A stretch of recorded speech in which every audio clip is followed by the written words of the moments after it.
Live from New Delhi, you're watching DD India Live, India's voice to the world. I'm Siddharth Bharadwaj. Coming up in the next 30 minutes. 6 people presumed dead in Baltimore bridge collapse. Traffic in port suspended till further notice. Biden says federal government will fund bridge rebuild. Israel recalls negotiators from Doha, saying ceasefire talks at dead end. Claims Hamas not interested in talks. Independent candidate Robert F. Kennedy Jr. taps tech lawyer Nicole Shanahan as his US vice presidential pick.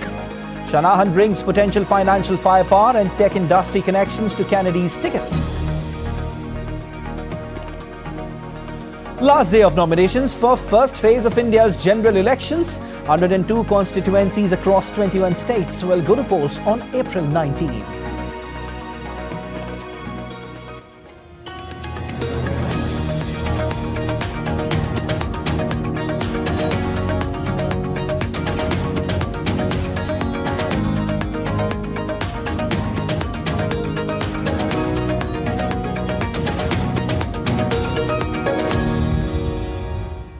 The big story we are tracking in: a major bridge in Baltimore collapsed after being hit by a freighter on Tuesday. 2 people were rescued and the remaining 6 are presumed dead. Authorities are transitioning from a search and rescue operation to a recovery effort. So we can assure the safety of those divers and the rescue personnel that are going to participate in this. If we look at how challenging it is at a simple motor vehicle crash to extract an individual, I'm sure we can all imagine how much harder it is to do it in inclement weather, when it's cold, under the water, with very limited to no visibility. Maryland Governor Wes Moore declared a state of emergency while also thanking those who are carrying out search and rescue operations. There's going to be a long road. There's going to be a long road, not just as we go from search and rescue. There'll be a long road as we talk about what does the future of this region, the future of the area look like. And we're going to need each and every one of you. U.S. Secretary of Transportation Pete Buttigieg said that rebuilding after the collapse of the Francis Scott Key Bridge in Baltimore, Maryland will not be easy. As President Biden has made clear, the federal government will provide all of the support that they need for as long as it takes. This is no ordinary bridge. This is one of the cathedrals of American infrastructure. It has been part of the skyline of this region for longer than many of us have been alive. So the path to normalcy will not be easy. It will not be quick. It will not be inexpensive. But we will rebuild together. Shocking footage revealed the moment the bridge's steel arcs disintegrated and plunged into the Patapsco River. The vessel appears to have crashed into one of the supports of the Francis Scott Key Bridge. The ship caught fire and thick black smoke billowed out of it.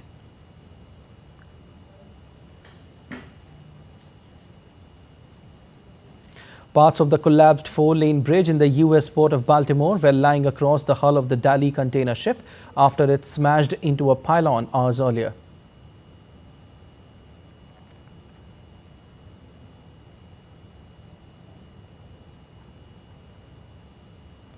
U.S. President Joe Biden has convened a meeting with the senior members, taking a brief on the collapse of Baltimore's Francis Scott Key Bridge.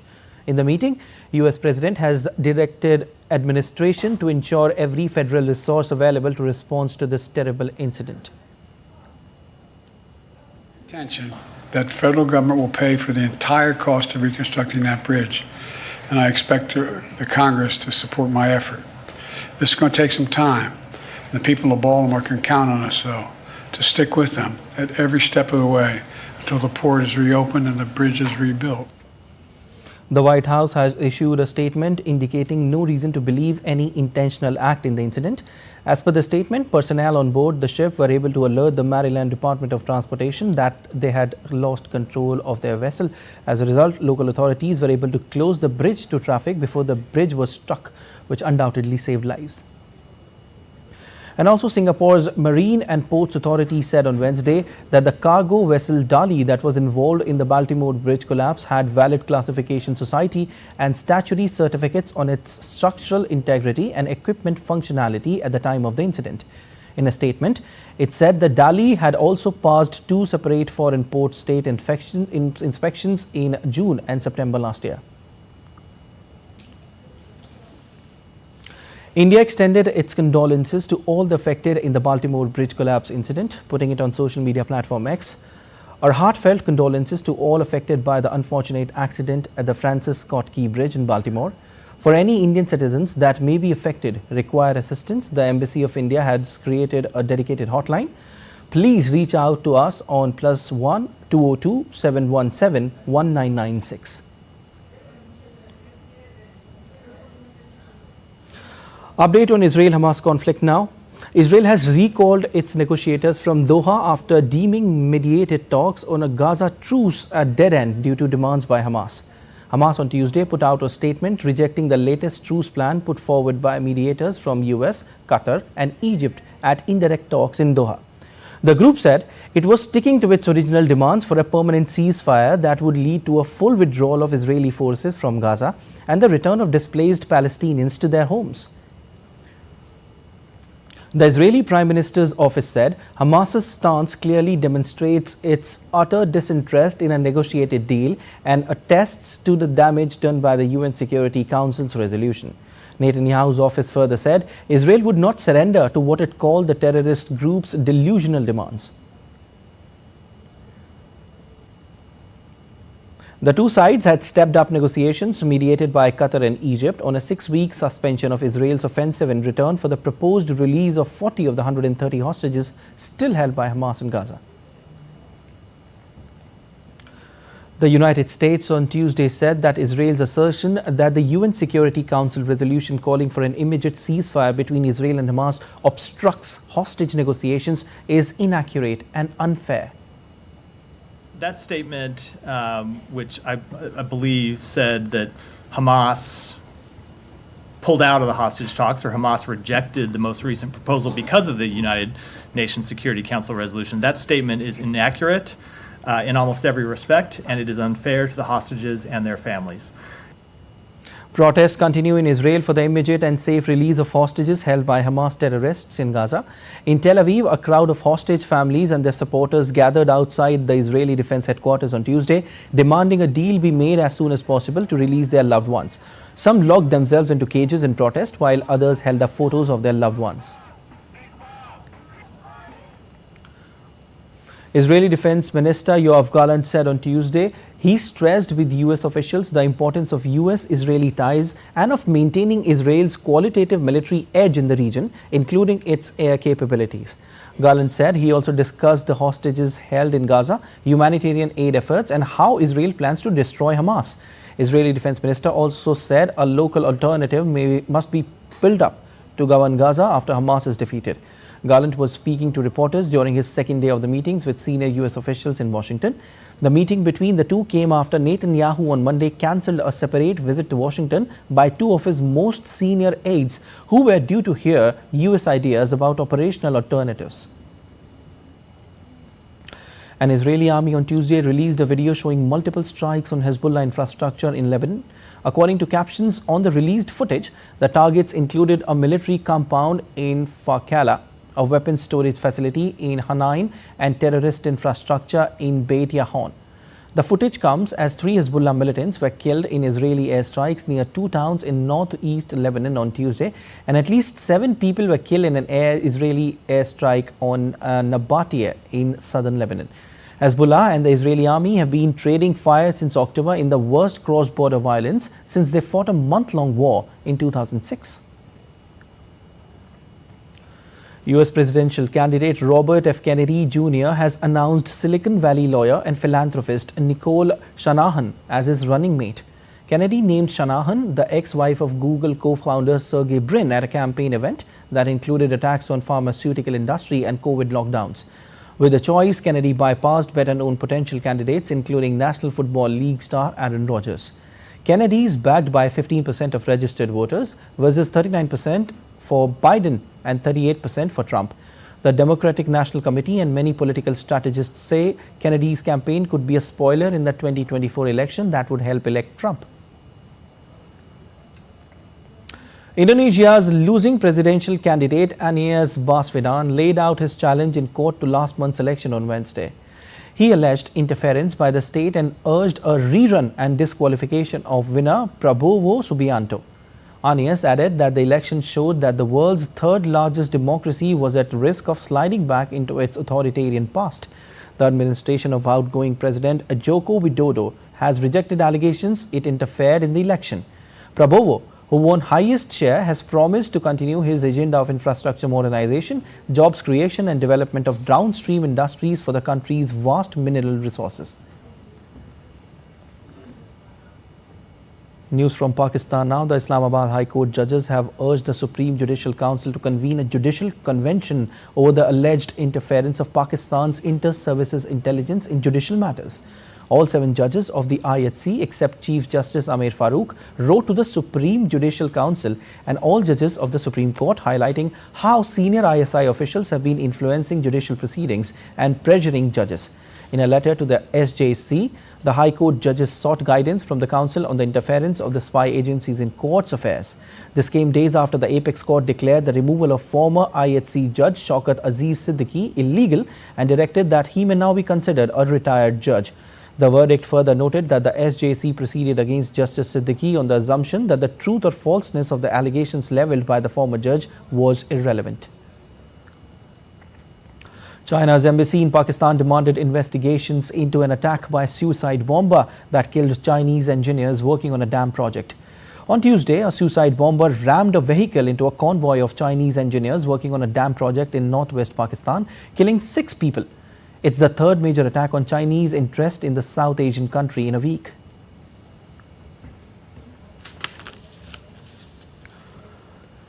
The European Union's agricultural ministers have discussed scrutinizing imports and cutting the bureaucratic burden on farmers at a meeting in Brussels.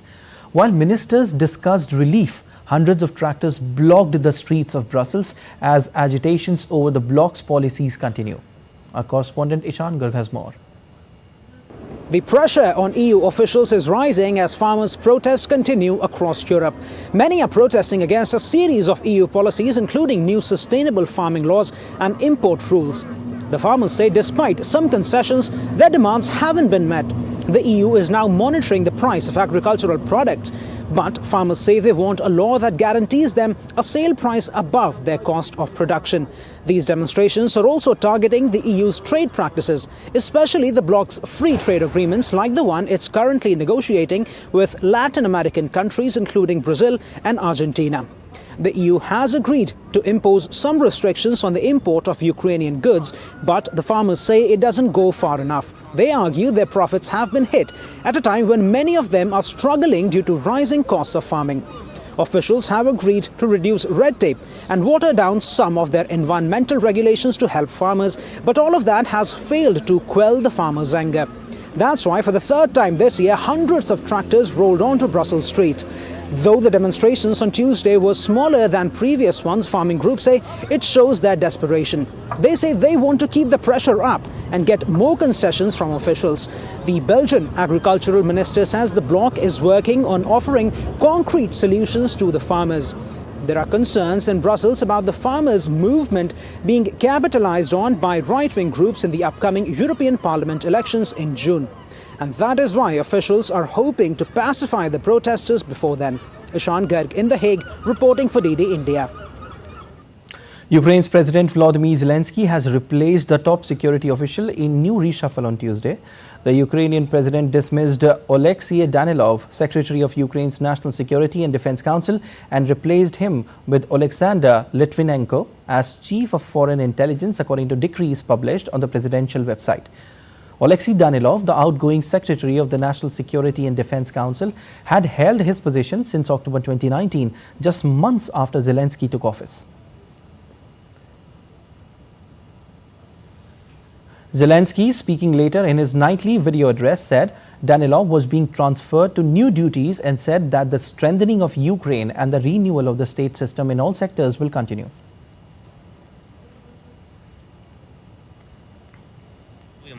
I appointed Alexander Litvinenko as the new Secretary of the National Security Council. He will combine his experience of leading the Foreign Intelligence Service with the task facing the National Security and Defense Council of Ukraine. In general, I expect the strengthening of the strategic capabilities of our state to predict and influence the processes on which the national security of our state depends. Національна безпека нашої держави. 2 clandestine ovens and 7 clandestine graves containing 27 bags supposedly containing human remains were discovered in Mexico on Sunday. The searchers, who look for missing people in the central state of Jalisco, tracked an area near the airport of capital city Guadalajara after receiving an anonymous call. On Tuesday, members of the police and the prosecutor's office moved to the area to investigate the discovery. Over 100,000 people are missing in Mexico, according to official data, largely as a result of drug cartel violence. And still to come on this edition of DD India Live. Election Commission of India deploys resources to educate every Indian voter as Lok Sabha polls approaches near.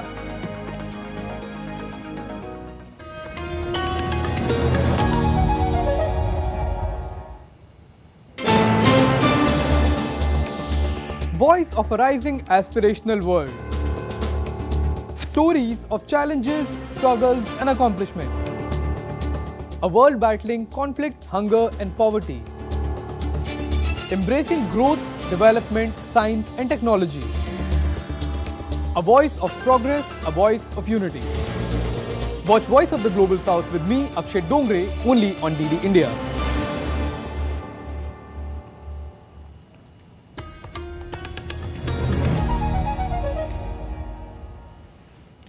You're watching DD India Live. I am Siddharth Bharadwaj. The sea phase of the Tri-Service Humanitarian Assistance and Disaster Relief exercise between India and the US, Tiger Triumph, began today in the Bay of Bengal. The 3-day exercise includes units of both countries setting up a joint command and control center and a joint relief and medical camp. A planning and coordination exercise is also being undertaken to discuss the refined standard operating procedures to enable rapid and smooth coordination between forces of both countries. The exercise represents the robust strategic partnership between both countries and aims to share best practices and standard operating procedures in undertaking multinational HADR operations. The harbour phase of the exercise was conducted at Visakhapatnam last week. French firm Starburst Accelerator Societe a Responsibility Limited, or the SARL, has joined forces with the Indian Institute of Technology Madras to establish an innovative startup hub with a substantial funding of €100 million. This collaboration aims to foster entrepreneurship and innovation in the aviation, space and defence domains within India. The partnership between Starburst Accelerator SARL and IIT Madras will see the establishment of accelerator programs geared towards boosting the aerospace and defence sector ecosystem in India. Alright, let's get you the latest on what's happening in India in the run-up to the world's largest democratic election.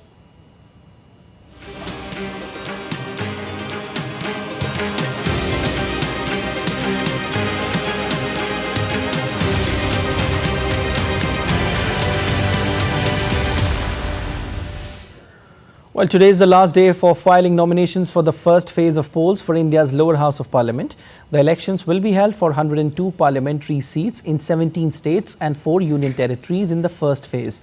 39 seats of Tamil Nadu, 12 seats of Rajasthan, 8 seats of Uttar Pradesh, 6 seats of Madhya Pradesh, 5 seats each in Uttarakhand, Assam and Maharashtra, 4 seats of Bihar, 3 seats of West Bengal, 2 seats each in Arunachal Pradesh, Manipur, Meghalaya and 1 seat each in Chhattisgarh, Mizoram, Nagaland, Sikkim, Tripura, Andaman and Nicobar Islands, Jammu and Kashmir, Lakshadweep and Puducherry will go to the polls in the first phase.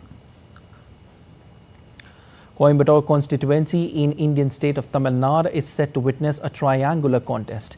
The BJP has fielded K. Annamalai as its candidate from Coimbatore in the South Indian state of Tamil Nadu.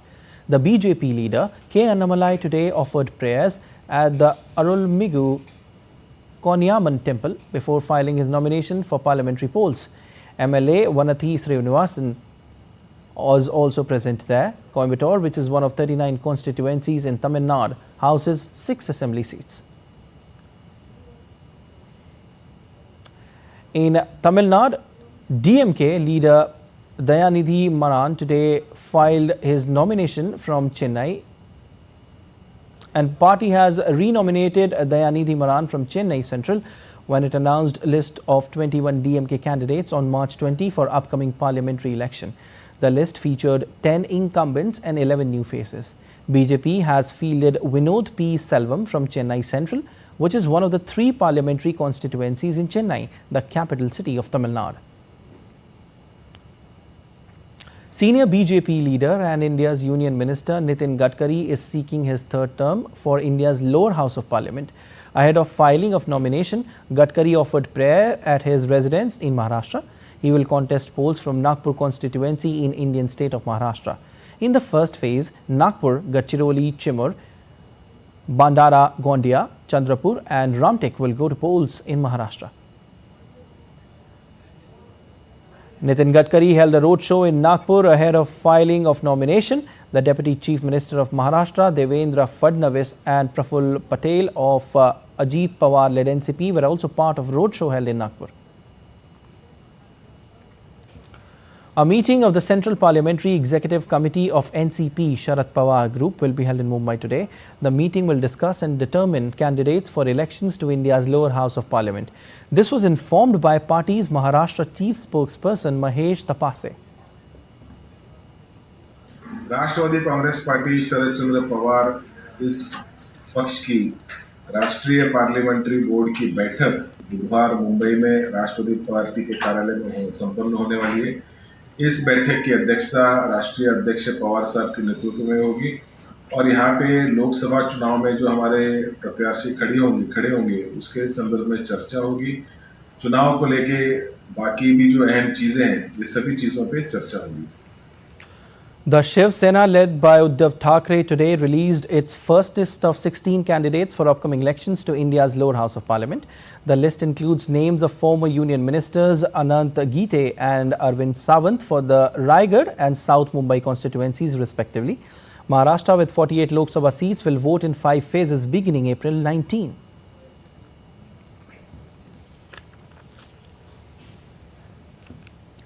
Voter awareness programs play a key role during elections. It aims to guarantee that individuals are aware of their right to vote and that they use it responsibly.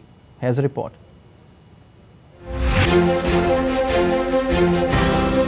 ये सिर्फ निशान नहीं, शान है। लोकतंत्र में हमारा भी योगदान है। मेरा वोट, मेरी ड्यूटी। मेरा वोट, मेरी duty. The Election Commission of India has the mandate to conduct elections to the various assemblies as well as the parliament of the nation. The task is much more than just the logistical preparation for the voting process. In fact, the ECI spends a considerable amount of time and attention to educate the voters for their rights. Various campaigns are launched regularly to evoke the spirit of democracy and the power of one vote. On the National Voters' Day on 25th January, ECI launched a national-level multimedia campaign to educate and raise awareness among voters for the upcoming 18th general elections to the lower house of the Indian Parliament.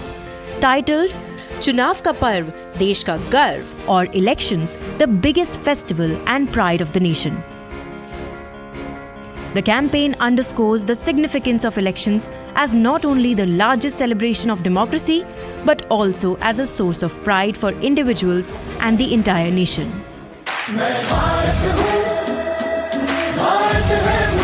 To fuel the spirit of voting even more, an anthem was also released by the Election Commission of India's Systematic Voters Education and Electoral Participation or SWEEP program to enhance participation from all categories of voters under the organization's motto, No Voter to be Left Behind. Voter education and awareness is an essential part of the electoral process. The ECI aims to make voters aware of the power of a vote. Also, the Commission tries to inculcate a sense of belonging and ownership with the voters.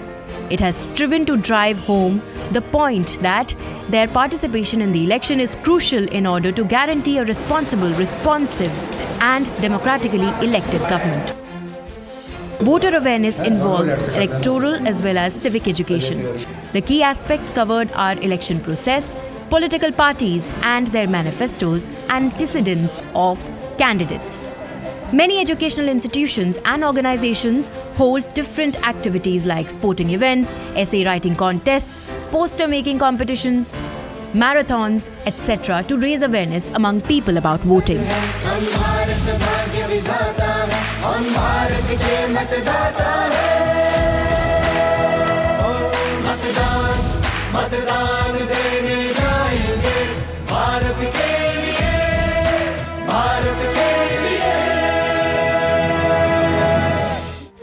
Various awareness efforts make the electoral process a national festival of celebrating one's choice and every citizen's understanding of their right as voters. Bureau Report, DD India. All right, let's take a look at other stories making news today. Devotees at Belur Mutt paid homage to departed soul of Ramakrishna Mutt and Ramakrishna Mission, Swami Smarnananda Maharaj. He died in Kolkata after suffering from age-related ailments. Floating crown houseboat in the picturesque Dal Lake has long been synonymous with the vibrant houseboat community, attracting tourists from all corners of the globe.